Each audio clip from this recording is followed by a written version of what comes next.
Hello everyone. In this video, I will introduce how to make a custom Arduino board. This includes several key considerations in designing a schematic to programming a bootloader and a simple application program.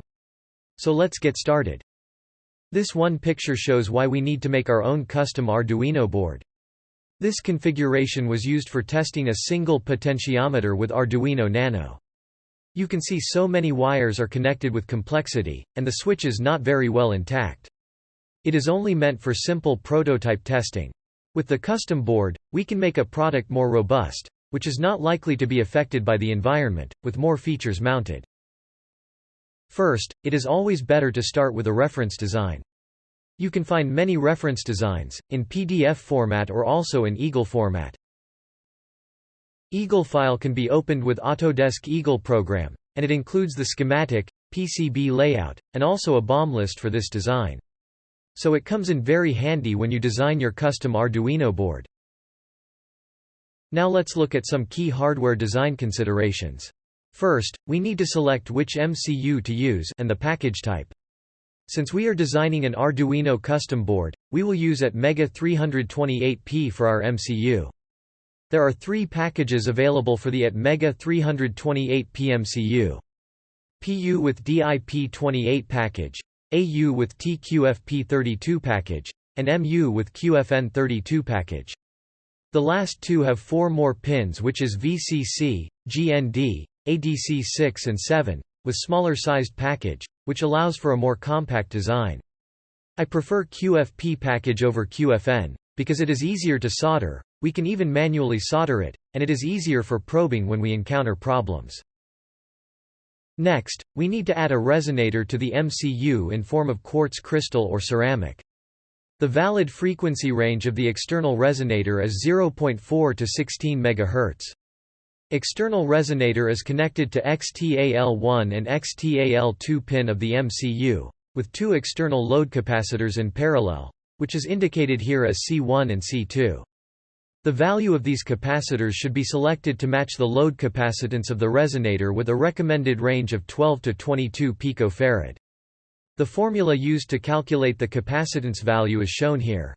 CL is the load capacitance written in the resonator datasheet, and CS is the stray capacitance which is sourced from the PCB and the pin of the device. For example, if we use a crystal with 9 picofarad, and the stray capacitance turns out to be 3 picofarad, the external load capacitor should be selected as 12 picofarad. Since we have no knowledge of the stray capacitance value prior to making the board, we might need to tune the frequency after making the board, if we find it too high or low. We can also add an external crystal oscillator to XTAL1 pin, leaving XTAL2 pin open.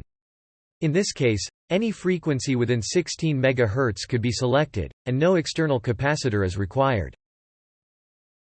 In the reference design of Arduino Uno, you can see that the power can be supplied in two ways, from the DC jack, and from the USB connector. If you connect the USB cable, then 5 volts from the USB bus will be supplied to the board.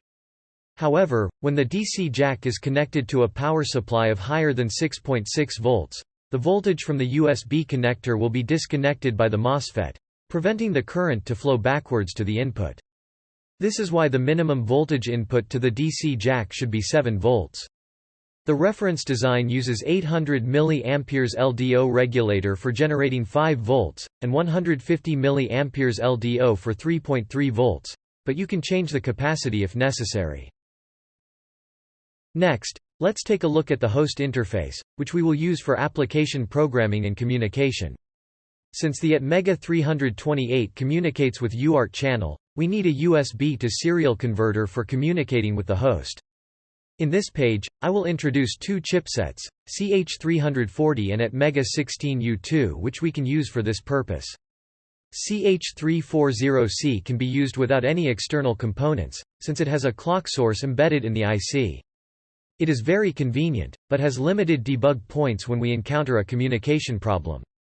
CH340G doesn't have this embedded clock source, so an external resonator with 12 MHz nominal frequency is required. Atmega 16U2 is actually a microcontroller, which can be programmed to function as USB to serial converter. so you need to make sure to connect an ICSP connector with SPI and reset pin to program this device. It also requires a 16 MHz resonator as at Mega 328p. Also, we can add connectors such as this one, for connecting the GPIOs of at Mega 328 for extending our custom Arduino board to external devices. One connector which we should always prepare when making custom boards is this ICSP connector, which is used for bootloader programming.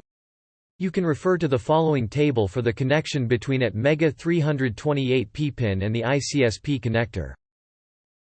Now that we have gone through the hardware considerations, let's review how to program the software. The software of at Mega MCU consists of bootloader and application. The bootloader resides in the base position of the program memory, and the application sits on top of the bootloader. Whenever the power or reset is applied to the MCU, the bootloader starts operation. After booting, it jumps to the application memory space for the application software to be executed. The bootloader also programs the application software into the memory, when the user executes upload in the Arduino IDE. Now let's look at how to program the bootloader with an Arduino board. The connection for using Arduino as ISP is shown in this figure. The Arduino used as a programmer is on the left, and the target board which the bootloader will be programmed is on the right.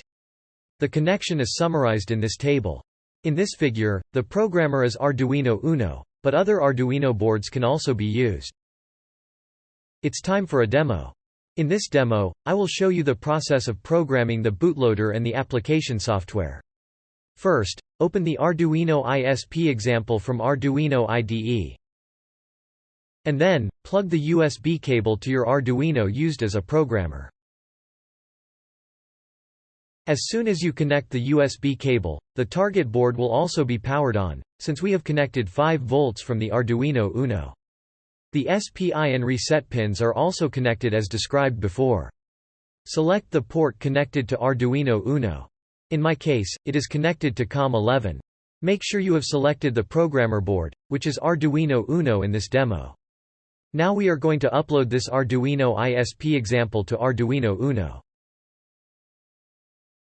After the upload is complete, we select Tools, Programmer, Arduino as ISP.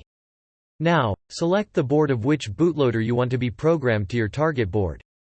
In my case, I want Arduino Uno bootloader to be programmed to my board, so I'll leave this option selected. Now, click Burn Bootloader to program the bootloader to your board. LED flashes, and we're done. Now, let's try to upload a simple Blink example to the target board. Open the Blink example, and connect the USB cable, and select the appropriate port. And just as you have uploaded the program to the Arduino board, click the Upload button. This is it. We have this nice blue LED blinking every 1 second. I'll give you a brief summary of what we have learned today. First, we reviewed some key components and the considerations for each, in designing the schematics. Secondly, we have seen how to program the bootloader through an Arduino, using Arduino as an ISP. After that, we could program the application as we did with an Arduino board. This is it. Thank you for watching. See you in the next video.